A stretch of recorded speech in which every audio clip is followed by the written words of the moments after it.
Assalamualaikum warahmatullahi wabarakatuh. Perkenalkan, nama saya Ina Mirza dengan NIM 1930210092.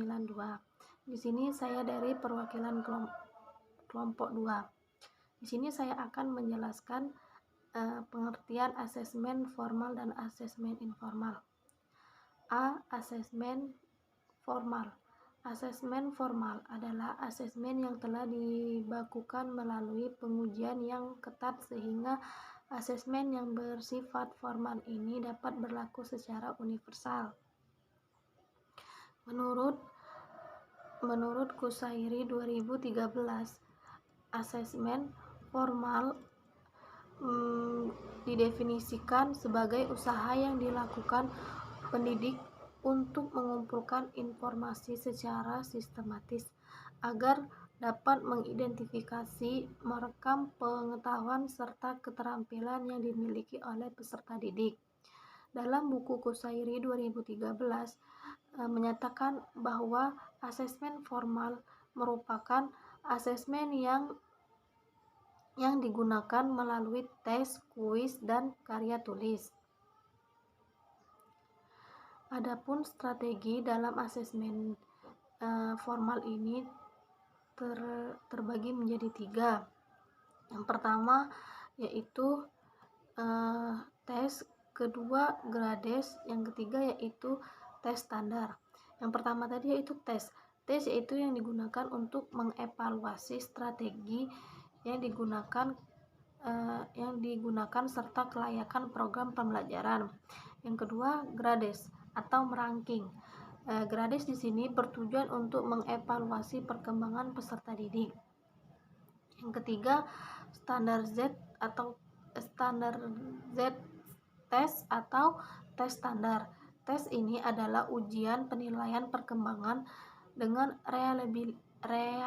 reliabilitas yang tinggi dan validitas prediktif.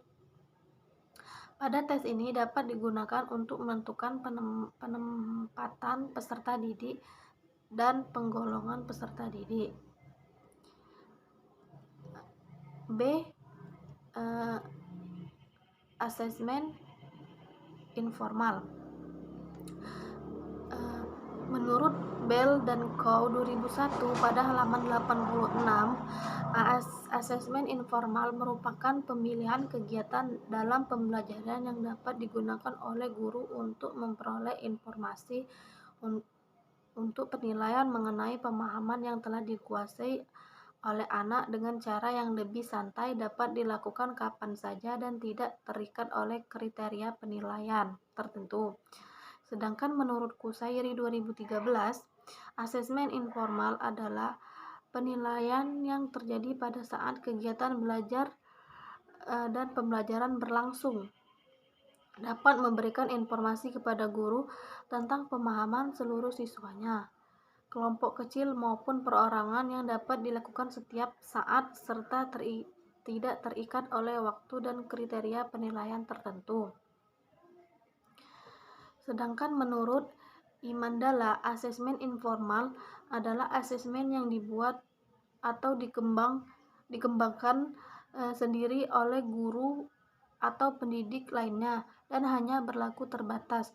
Biasanya hanya berlaku bagi satu atau beberapa subjek saja dalam kelompok tertentu.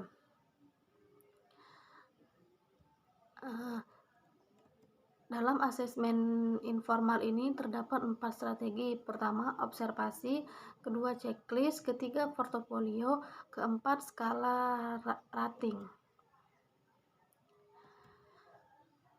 Observasi yakni metode informal yang sering dipakai dalam mengakses perkembangan anak.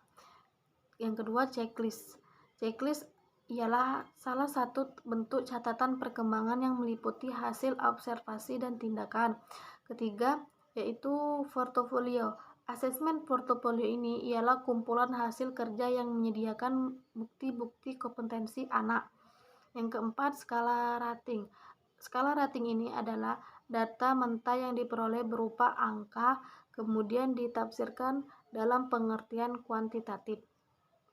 Mungkin itu saja penjelasan dari saya. Saya akhiri. Wassalamualaikum warahmatullahi wabarakatuh.